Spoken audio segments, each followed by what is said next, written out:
start by sharing. This meeting is being recorded. By sharing some slides with you, and just so I can introduce the apprenticeship offer and what we do at the academy, and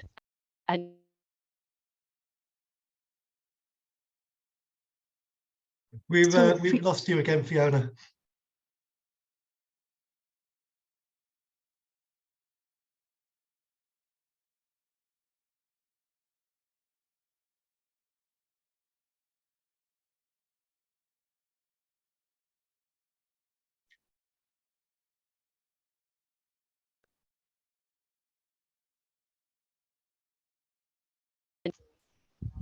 Sorry, it wouldn't let me unmute there. I don't quite know what's happening. When I'm sharing my screen, I think it's muting me. So I'm not quite sure what's going on with the technology there. So I do beg your pardon. I'm not sure what's happening with that, because every time I share the screen, it's putting me on to mute. Let's try again. Right. I did want to make up, actually, just while I'm doing this, I'm going to put a link to a Jamboard in the chat. So we've set a Jamboard up which have got some questions that we would like to see if you can help us populate, so we can come up with some different ideas. So we've got the first one's how do we work better with third sector organisations, which will be a really important one that we want to focus on. Also, what works well now, what's successful, what are the main barriers, how we can network and share information and opportunities better, and how we can better support people onto apprenticeships. And they're actually some of the questions we're going to come to at the end of the session. So if there is something in there that you already want to populate, and the things that you're thinking, oh right, well I could put something in now, please access the Jamboard and put them on there, and we'll have a look at it towards the end. Right, I'm going to attempt to share my screen again. I do apologise if it does mute me, because for some reason it's doing that. Right. Fiona, when you're clicking share screen in the bottom left corner, it will say share sound. There'll be an option for sharing sound as well. Have another go at that then. Yeah. I think you're right. So I've got share tab auto. I've got that on as well.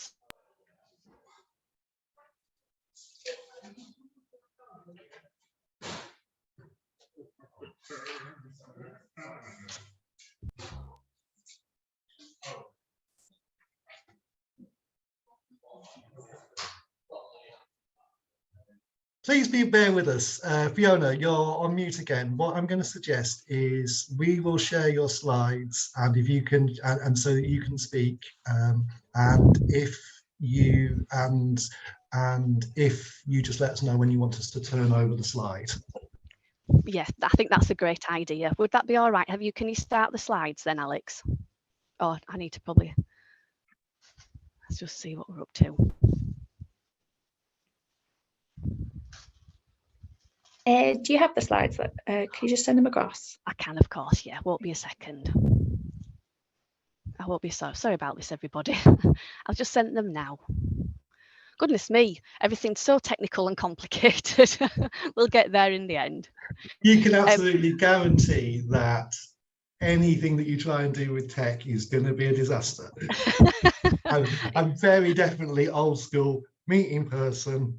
Yeah, have some paper in front of you. I can start anyway while we wait. We don't necessarily need the slide. So what we're doing today, we've got our apprenticeship showcase meeting. So what I want to do is, first of all, we're going to do a little bit of welcome, which I feel like we've done lots and lots. And then I want to introduce you to apprenticeships. And in that introduction to apprenticeships, we're just going to cover over sort of the sort of headlines, if you like, about what apprenticeships are. Then I want to think about the benefits of apprenticeships, and then overall what sort of is the positive aspects of apprenticeships, and also some of the challenges that people who host apprentices face. We want to think about third sector engagement, and also then hopefully we can get to the Jamboard and the questions, and we've got a little bit of time at the end for you to come up with any questions. So thank you very much everybody for joining us, and we'll crack on with our slides. So what is an apprenticeship?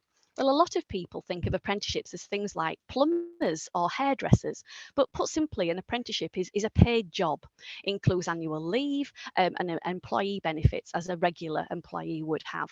And one of the main things that's a benefit about an apprenticeship is that an apprentice learns and gains experience on the job. May we go to slide 3, please, Alex?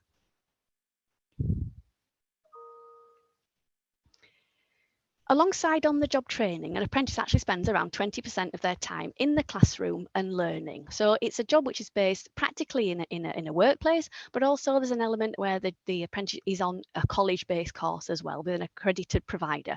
The course could be run in a university as well, or even an accredited training provider that's not based in a college. One of the main things that's really positive about an apprenticeship is it actually leads to a formally recognised qualification. So anybody who undertakes the apprenticeship actually is working towards a valuable recognised qualification. So when we think about who can become an apprentice, again, this links back to sort of the hairdresser and plumber type idea. But an apprenticeship is actually open to anybody over 16, as long as they're not in full-time education. So people who are early in the career, maybe school leavers or college leavers, are the most traditional types of apprentices people think about. And we often think of an apprenticeship as being for a young person, but actually that's not correct at all. We know within the sector in Leeds that the vast number of our apprentices are actually people who are further on in their careers. And it's people who are wanting to upskill in their current job, looking for a career change, and the people who've got, you know, lots of experience in other areas. And these are the types of people who are attracted to apprenticeships because they can see the benefit of working alongside education, because not everybody's able to sort of have a completely new career change and stop what they're doing and do something else, because obviously it's such a risk, isn't it? When we think about apprentices as well, they're the people who want to upskill. It's a dynamic role. It's very exciting. There's lots of challenge and lots of stretch for people. And we know that from talking to apprentices in Leeds. People have seen it as being, you know, really, really important. And, you know, we've had comments that people have said it's changed their life. And, you know, it's been such a drastic change for them. People who are looking for a change or looking to upskill are also people who are really attracted to apprenticeships. Now, apprentices are offered at different levels, a little bit like we would think about traditional qualifications. So we think about traditional qualifications, for example, like level 2, which would be equivalent to GCSEs, so a level 2 apprentice, and then it goes to level 3, which would be equivalent to A levels. Higher, so we have higher apprenticeships, which are 4, 5, 6, and 7, which would be equivalent to foundation degrees and above. And we also have degree level apprenticeships, which are level 6 and 7, and bachelor's or master's degrees. And something that's really important about becoming an apprentice or apprenticeships in general is you might have a degree. So for example, you might already have a higher level qualification. You might be degree qualified. That doesn't mean to say that you wouldn't be suitable or you wouldn't be able to do an advanced level 3 apprenticeship, because it's in a different thing. It's very focused on training and development in skills, on the job, in role qualifications, rather than something, for example, if you did a degree in geography. So it's important to note that you don't have to do something above your current qualification level.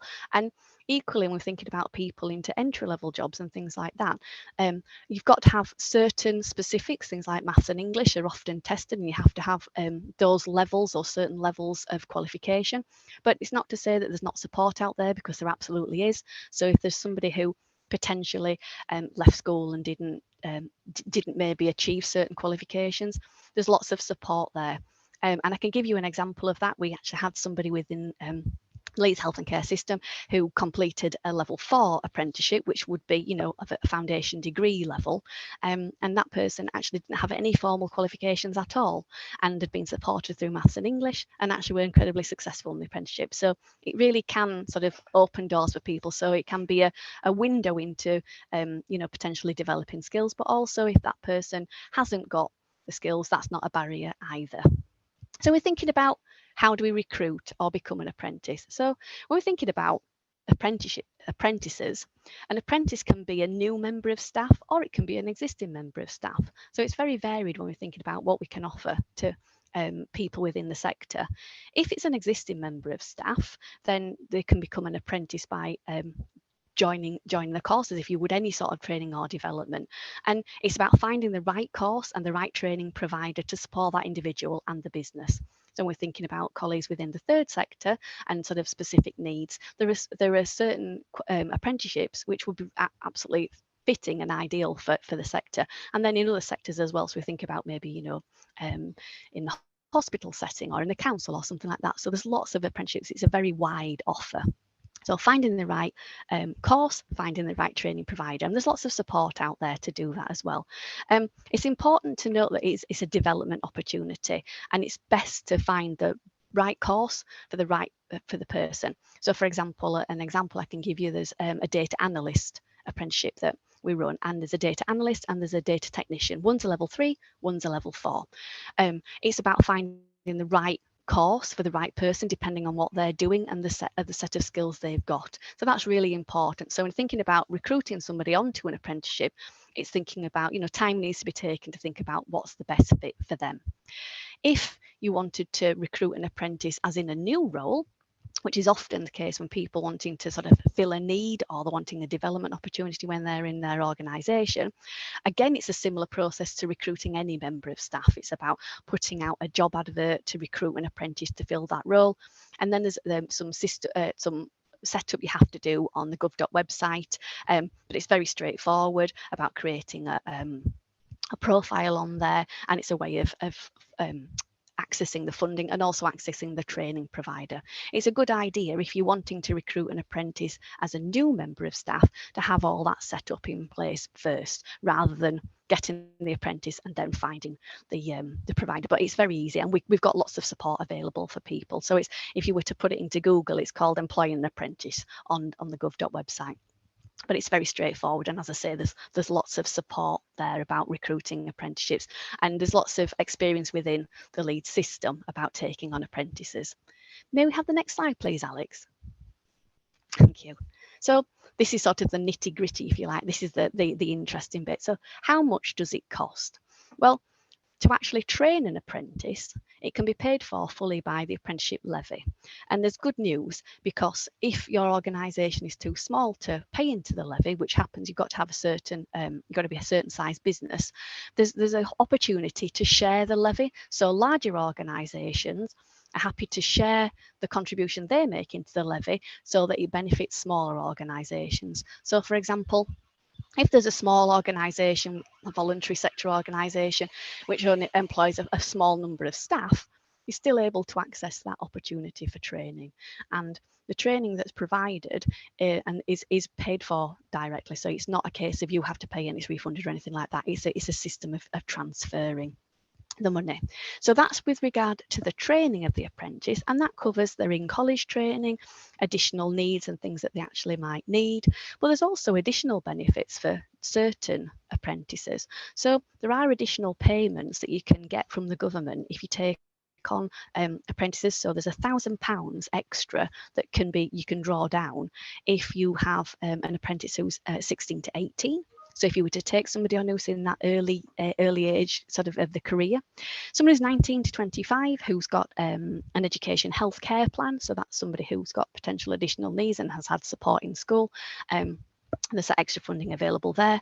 And also if somebody's 19 to 25 and has been within the care system, so thinking about certain roles, especially things like there's lived experience roles which you can do as apprenticeships. Somebody who's been in the care system, potentially wanting to work in the care system or supporting people in care, there's that extra money there available. So I think that's really a real positive as well, and sometimes that's overlooked and people don't know about it. All apprentices have to be paid the minimum wage. That's the minimum. So if you're recruiting somebody onto a level 2, for example, so a new member of staff into your organisation, they would have to be paid at minimum wage. It's obviously discretionary, but that's the minimum. If there was a current employee, so you've got a current member of staff who you're wanting to develop and they're wanting to progress in their career, it would depend on internal arrangements with regard to pay. But the apprentices, that's the minimum. There's no maximum, but that's the minimum. So we're thinking about how long does it take? Well, apprenticeships vary, and apprenticeships actually can be quite flexible as well, which is really positive depending on people's lifestyles. But they take on average 1 to 5 years, depending on the programme it is they're studying. So for example, a level 2 customer service apprenticeship, it takes around a year, but then there's degree level and master's level qualifications which can take up to 5 years. And you can also have a variation, so you can have stops. So if something's happening and you need to take a break or you have a stop, that's also something you can do as well. And I think that's really a positive for people who are potentially in a role currently and are taking on a development opportunity to do an apprenticeship, because that means that it can sort of fit in with people's lives. And I think that's the thing with apprenticeships. It's very much about real work and real people's lives. It's not like being back at school. So it's got that flexibility to it as well, which is positive. So we're thinking about what type of skills and qualifications do you learn as part of an apprenticeship program? Well, this is one of those things that's sort of how long's a piece of string, to be quite honest. Role specific skills is the most important thing. So if you're wanting to develop staff, you're wanting to progress current staff, or you're wanting to bring new staff on and train new staff up, it's really what you want. So when you're thinking about what skills are going to help our business thrive, what skills are going to develop our offer, it's about having those specific embedded skills within the roles. So we're thinking about all manner of technical things, all manner of role specific things, but also being an effective and efficient communicator, things about communication, resilience, time management, organisation, leadership, management skills, all those skills that potentially that you don't learn at college or university, all those skills that can support a member of staff and make that person be a really valuable asset to your organisation, are things that are inherently threaded through apprenticeships. So that thread runs all the way through, and I think that's really important. And sometimes we overlook things like that, but they're really important skills that are very much part of an apprenticeship programme, because as an apprentice, you've got to balance and juggle quite a lot of things. So we're thinking about, time management and organisation, because you've got to be organised and you've got to be able to manage your time in order to get the job done, and also the learning and the education and the teaching and all those elements done as well. So, we're talking about building a whole person really, and, giving them really good skills and equipping them with what they need. This is a really important one, and I know I'm going quite quickly because I'm mindful of time, about the support you need to provide to an apprentice. And this really is something that potentially is not necessarily overlooked, but probably not considered in the same detail as maybe considering, what's the right apprenticeship, what's the right training provider. It's the support that you need to give to an apprentice. So if it's a new member of staff, obviously that new member of staff, they're going to need support to be effective in their role, and they're going to need will need to be line managed by somebody, and that person really acts as much more than that. It's much more of a mentor style buddy, and it's because the apprentice needs quite a lot of support to sort of get through things. There's also elements for, as a manager, you've got responsibilities to tick things off and make sure things are done. So a lot of the assessments and things that apprentices do are very much based in work and what the tasks of the actual job are. So if you're taking on an apprentice, please don't sort of think, oh well, they can come into the office 4 days a week, they go to college 1 day a week, and that's all done. There's actually a bit more to it than that, but I think it's really rewarding, and I think for line managers it can be seen as a development opportunity for them as well. So not only is it developing the apprentice, it's also developing the line manager and giving them some skills and maybe tackling things that potentially they haven't come across before.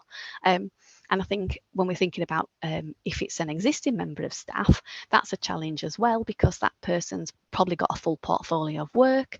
They've got a busy job anyway, so there's going to have to be an element of support to configure that new way of working, that new mindset as well, really, because if someone's going from working full time to working sort of a section of the time and going to college, there's going to be some support there, and there's lots of things to discuss and lots of things to work through. So it's important when taking on an apprentice, it's a very supported role. It's a very sort of two-way traffic, and I think that's something that please don't underestimate that. It's positive, it's supportive, it's about developing staff and helping people progress and be the best they can be within the organization. But it's also not a case of you recruited somebody and it's job done. there's a little bit more to it than that. But as I say, there actually have within Leeds, really positively, there's a sort of very much a community of apprentices and of people who have supported apprentices. So the support there, and if there are issues that you're sort of struggling to, we don't know about this, or how's this working, or that sort of thing, there's very much support there. And I know within the academy, we've actually got really good contacts with lots and lots of organisations who have supported, are supporting, and want to support apprentices. And we want to give the message out there that it's about it's not necessarily clonk somebody into the job and that's it. There's more to it than that, but it's really positive and rewarding. Alex, may I ask you to move on to the next slide, please? Thank you. I just wanted to sort of show you this graphic really about the benefits of apprenticeships, as it's sort of just talking there about, it can be challenging, it can be difficult, but these are some of the benefits. So we've found, and it's been sort of evidence that apprenticeships are really powerful in retaining staff, and it's about investing in staff. So it's challenging to recruit really good people, and it's even more challenging to keep really good people. So being invested in is a way that people sort of feel valued and developed.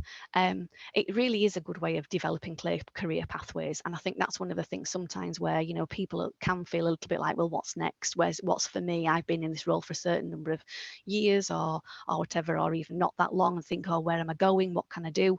And apprenticeships is a really good way of signposting people to that. For existing staff, it's a good way to support and develop, growing your own, building your own, supporting your own. And also, again, it's about recruiting and attracting from a wider pool of people. And especially when we're thinking about people within our area and people with the experiences, the lived experiences and backgrounds, that's really important to the programs that we're delivering. One of the things we hear a lot is that, we want people within sectors that work in Leeds to represent the people of Leeds, to look like the people of Leeds, to have experience like the people of Leeds. And I think that's really important. And apprenticeships are a really good way of doing that. And they're providing that sort of, that workforce that you actually need. So if this is where you're sort of thinking that this is the gap, how are we going to fill that gap? What can we do? And apprentices are really valuable at doing that. And it's a very positive step about developing staff and and supporting staff, to new staff and existing staff, to be their best and support your organisations. Please, could we move on, Alex? Thank you.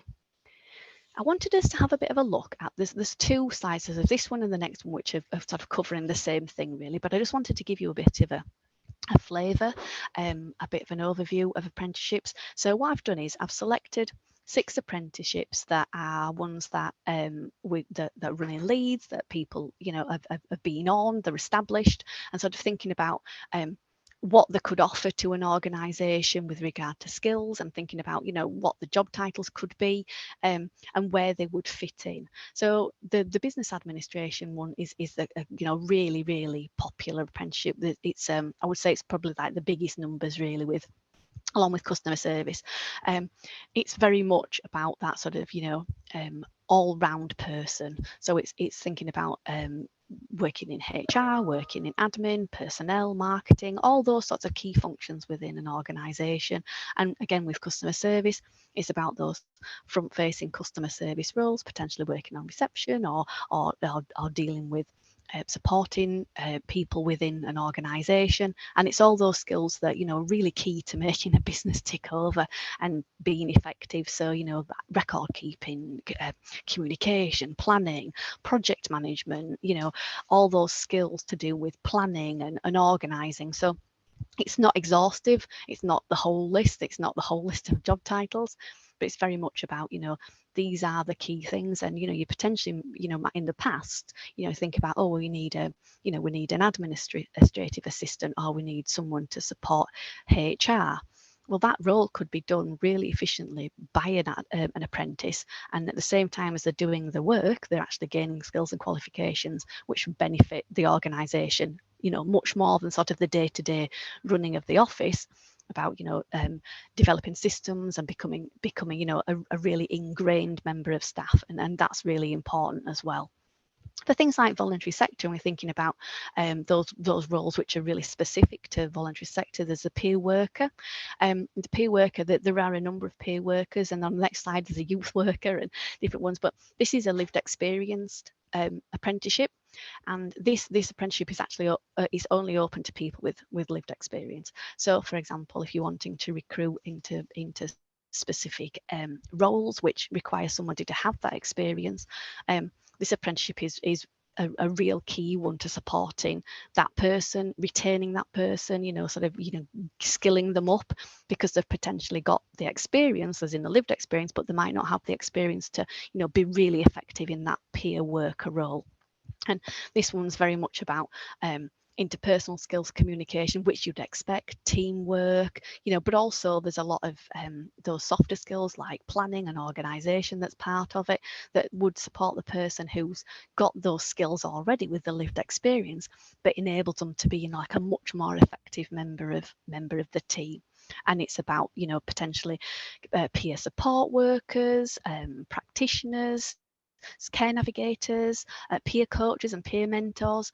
So those sort of roles which are, really key, and are challenging to recruit to. So, the idea of sort of, recruiting somebody and then being able to offer them this development and this, sort of upskilling, which benefits them, benefits the organisation, is really positive. Maybe go on to the next slide, please, Alex. Thank you.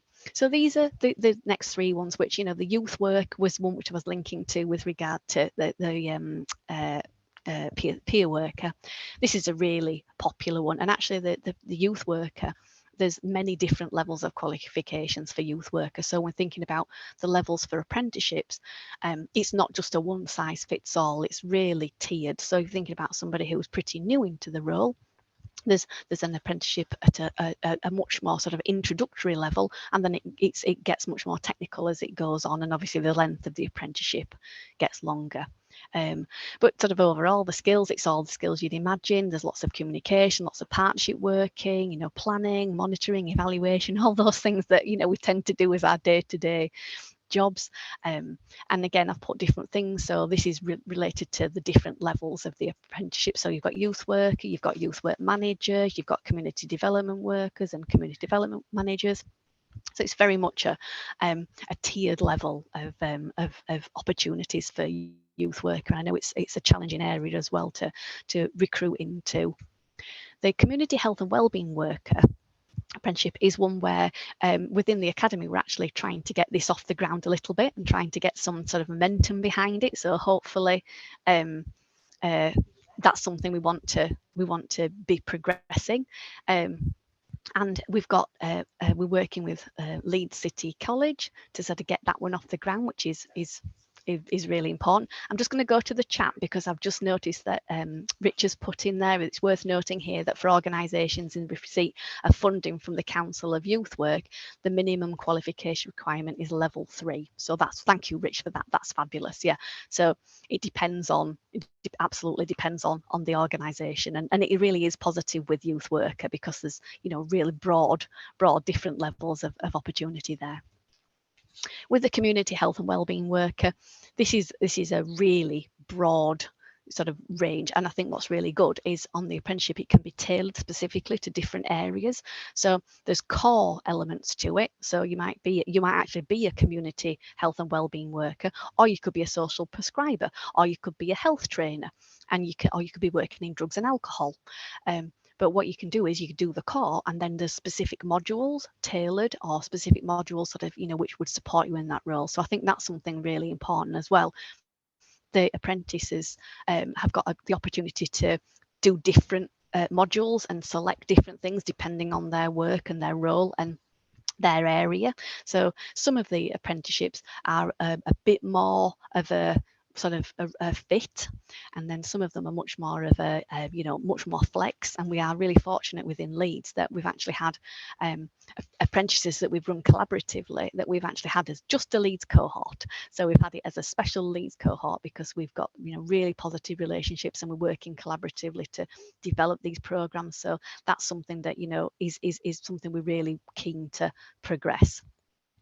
Team leader or team supervisor is another apprenticeship that is a really well-established apprenticeship. And again, it's something that, you know, we often hear is an area where, you know, organizations find that, you know, developing their team and having that key leadership and that strategic view can be quite challenging, and it's difficult, and often people feel like they need to leave to get that next step.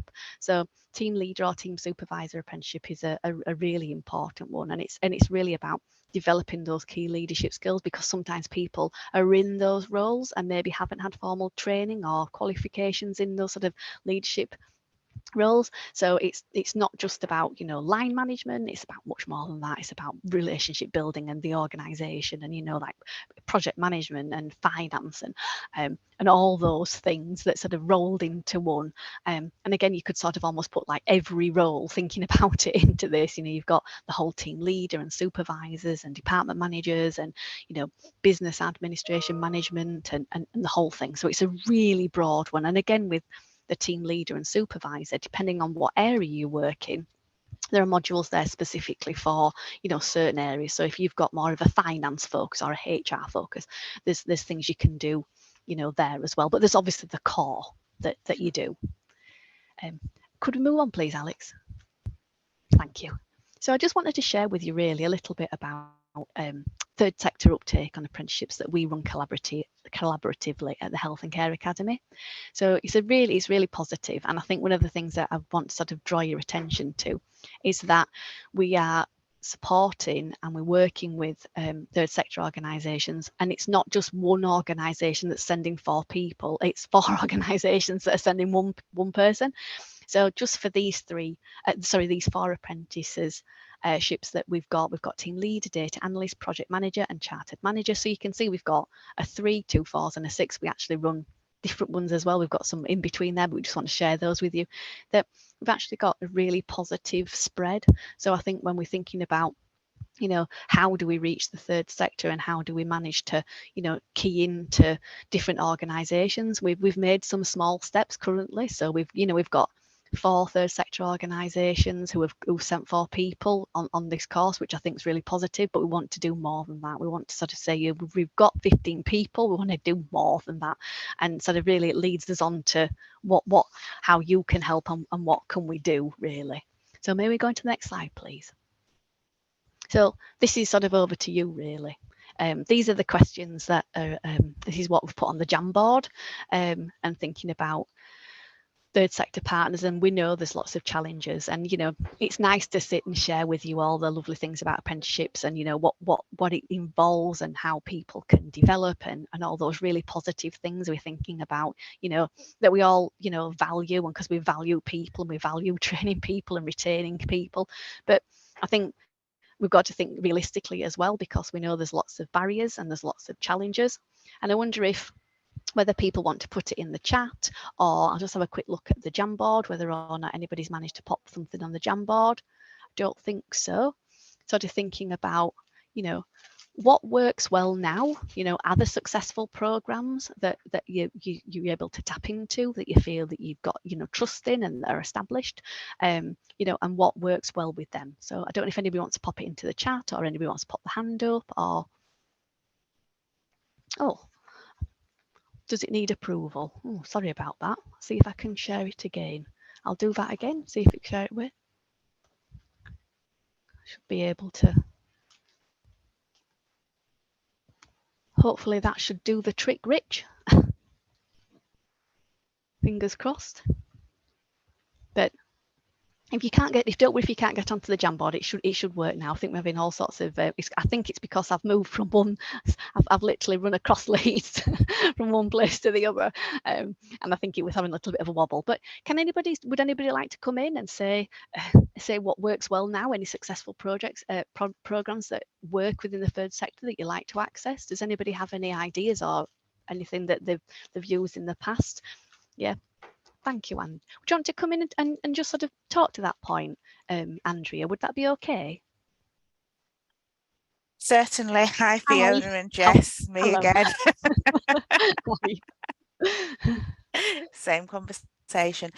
Just from the perspective of obviously third sector are funded to deliver particular contracts with employee ratios, etc., and to deliver the work. So there isn't the money then to recruit apprentices.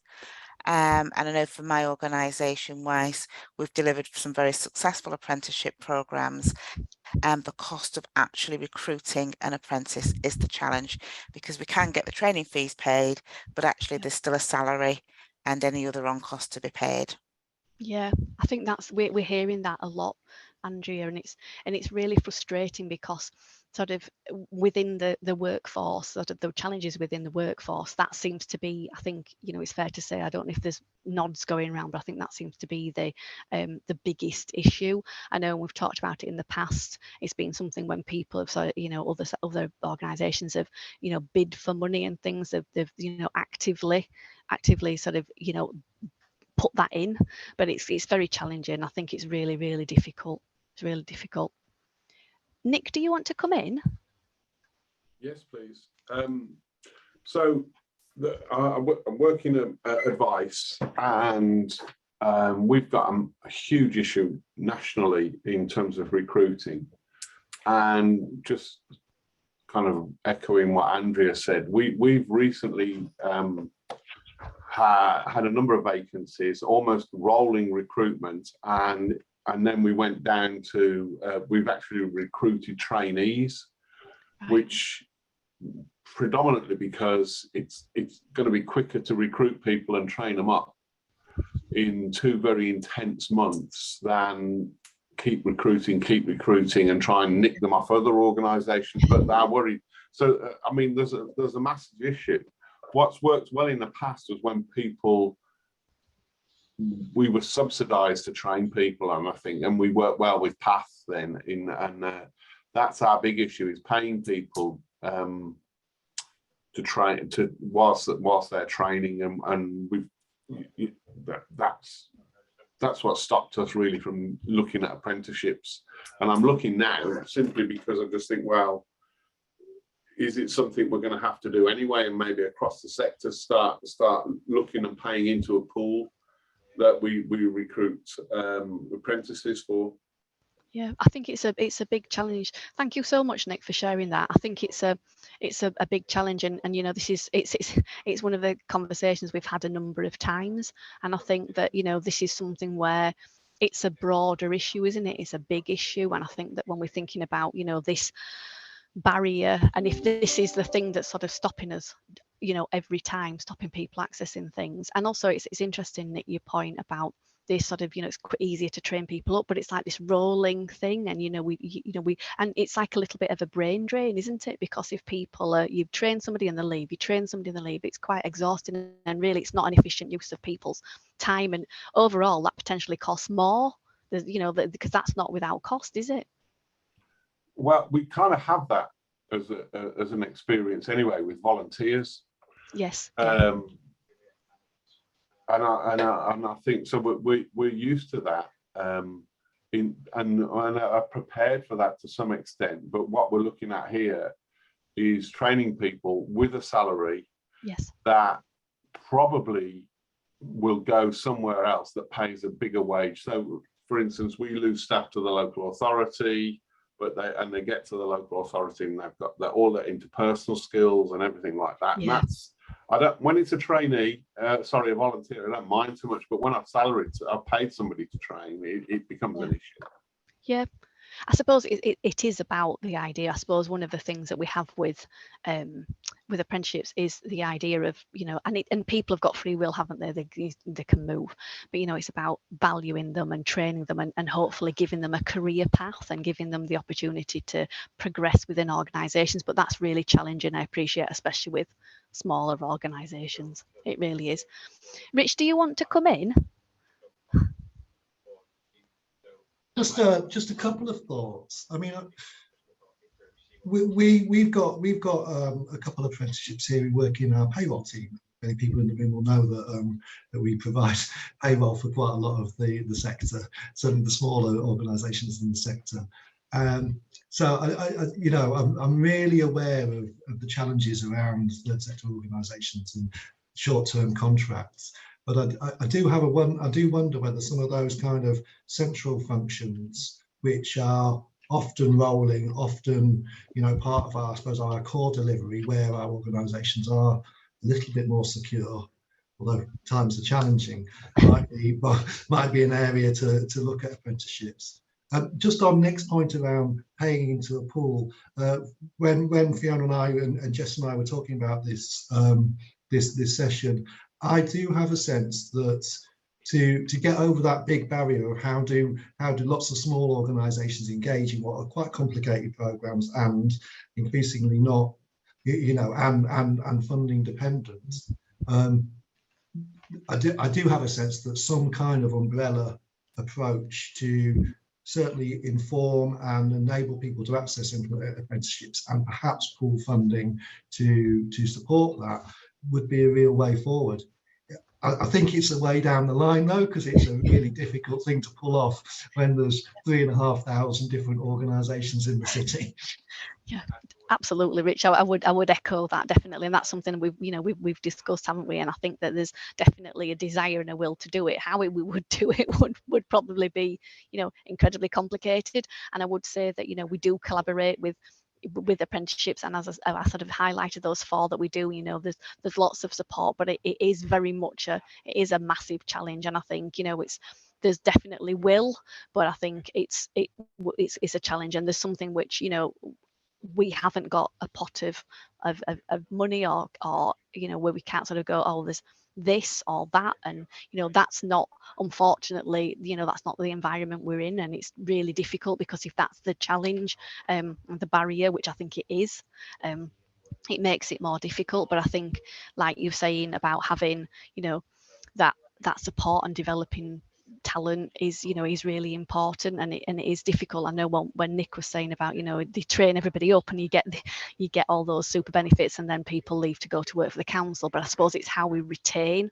and one of the things we want to sort of promote and support is that apprenticeships are a way of retaining staff, but not the magic panacea. It's not the sort of fix all, but it is a way of retaining staff. And I think sort of, you know, we're not going to be able to get over the barrier of backfilling or, you know, the costs. We're not going to be able to get over that today. But one of the things, you know, would be useful to know is how we could help and support, you know, for people onto apprenticeships, given that, you know, it is possible and people, you know, are able to do it and are doing it, even though it's quite challenging. I mean, what sort of support? Sort of, we do work collaboratively with, you know, lots of organisations in Leeds, and that's something we want to promote, support, extend. You know, is there anything else we could do to help? You know, sessions like this sort of raise awareness, but you know, what's next? What can we do next to sort of support? You know, I don't know if anybody wants to jump in or offer a suggestion.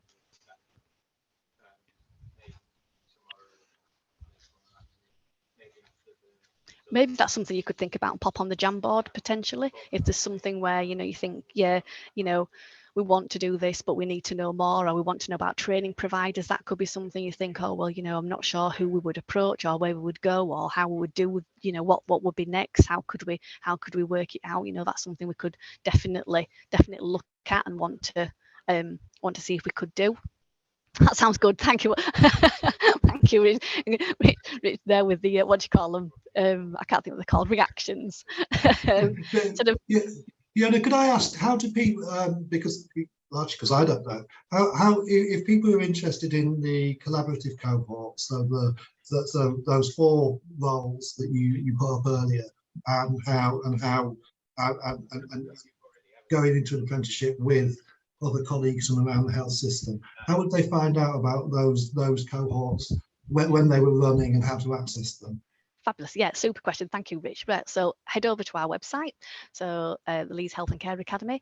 If you head over there, we've got a section on apprenticeships, and we've got some videos, so we've got real people sharing their experiences of what it's like, and there's also a section where you can register your interest, and you're not signing up for anything apart from a little bit of extra information. So if you've got members of staff who's interested in doing it, if you register your interest, we actually run pretty regular sessions where we have an event which people are invited to, and we give an overview of what the apprenticeship is all about. Oh, thank you, Rich. What the apprenticeship is all about, a little bit of details about what you'd be expected to do. Some of them have got a bit of a selection procedure, so depending, some of them, for example, have a one-to-one chat. Others, it's more about to do with your skills and experience in your job description. And then within, you know, if you're still interested, there's some forms that you'd need to fill in. So it would be the apprenticeship themselves and their line manager. And then we'd let you know when the cohort starts. So we do have cohorts starting throughout the year. It's not just based on academic things. So you don't think, oh, well, I've missed the boat when it's September or whatever. They're happening all throughout the year. So if you're interested in, for example, say team leader, you could register for that, and then we'd be in touch, and we'd sort of get you onto a session a bit like this, but more specific about the actual apprenticeship. And then you'd be able to have some further information, think about it, talk to your line manager. It's very much, you know, two-way discussion. It's not sort of, you know, you need to have those approvals. And then we'd look to sort of, you know, welcoming somebody onto the apprenticeship if that was the right avenue for them. And also importantly, to sell if it's not the right thing. So for example, if somebody's interested in data analyst, and you know, they sort of apply, they go on the session, have a talk with somebody and think, actually that's not right for you, your experience is this, we would be much better offering you the data technician, or vice versa. So you know, there's very much, it's not a case of just sort of, you know, a conveyor belt onto something. It's very much, you know, an experience where people sort of get to, you know, unpick a little bit about their drivers and what they want to do, and also like best fit, so what's the best course for there. And thank you, you're absolutely right, we've got lots and lots of wonderful things on there. Sign up and it's all free. So if you want to do, if there's extra, you know, bits of CPD you want to do, definitely head over to the website. But if you were interested in, you know, or you were just interested in learning a little bit more about certain apprenticeships, and you know, listening to what real people from Leeds genuinely have had experience on these courses, I think it's quite powerful actually to hear somebody who's, you know, from the sector, who's, you know, a working person, you know, varied age. So if you think, oh well, I'm too old to do an apprenticeship, it wouldn't be for me, I couldn't do that, you know, actually, you know, you can. And it's very much about, you know, what's out there, and you know, sometimes we've got to be a bit brave with education, haven't we? We've got to sort of, you know, push ourselves out there. And I'm very much for that. I think, you know, I feel like I'm at a certain point in my life that, you know, it's about doing it now. I'm not gonna wait. I'm gonna do it now. I'm conscious of time, so I just wanted to say, if there was any other business or any other points anybody wanted to bring up, please, this now would be a super time to do that. I don't know if there's anybody who's had the sort of something they want to ask, or if they've got a question. I don't think so. I can't see any hands. I can't see any more hands. I just wanted to take a moment just to say thank you so much to everybody, and apologise for the you know, myriad of technical problems I think to have after all these years on online meetings. You think we will be so slick at it, but I do apologise for that. But it's been wonderful to spend an hour with you all, and I really hope it's sort of put a seed of thought in your mind, and you know, really sort of made you think a little bit more about apprentices and apprenticeships and what they can offer. And you know, please do get in touch if there's anything else we can support you with, and we just want to, you know, grow and build apprenticeships within Leeds, and you know, support as many people as we can to access them. So thank you so much, and thank you, Rich. Thank you, Fiona. I thought that was really fantastic. You know, I know we'd spoken before and I've, about this presentation. So, but I feel like I really learned something today, as having already had the conversation with you. So that's really brilliant. Alex is going to drop a feedback form in the chat. We'll also send it out to you. What I think we'll probably do is also send out the video to yourselves, and we'll put it on our website, if everybody's okay with that. One of the questions in there is about what more you'd like to know. I'm very hopeful that this is the beginning of an ongoing conversation with the Health and Care Academy, and of course working with Form Central as well. So, you know, look out for future events, maybe not on apprenticeships, maybe some on the CPD resources on the Learning Hub, because I just think there's a real, the Health and Care Academy are great. There's a real bank of support there that we can all use, whether we work in the wider determinants of care or more generally in the third sector. So thank you again, Fiona. Thank you, Jess, also for helping to set this up. Thank you, everybody, for coming along today, and I really look forward to some future meetings with you. Thank you very much, everyone.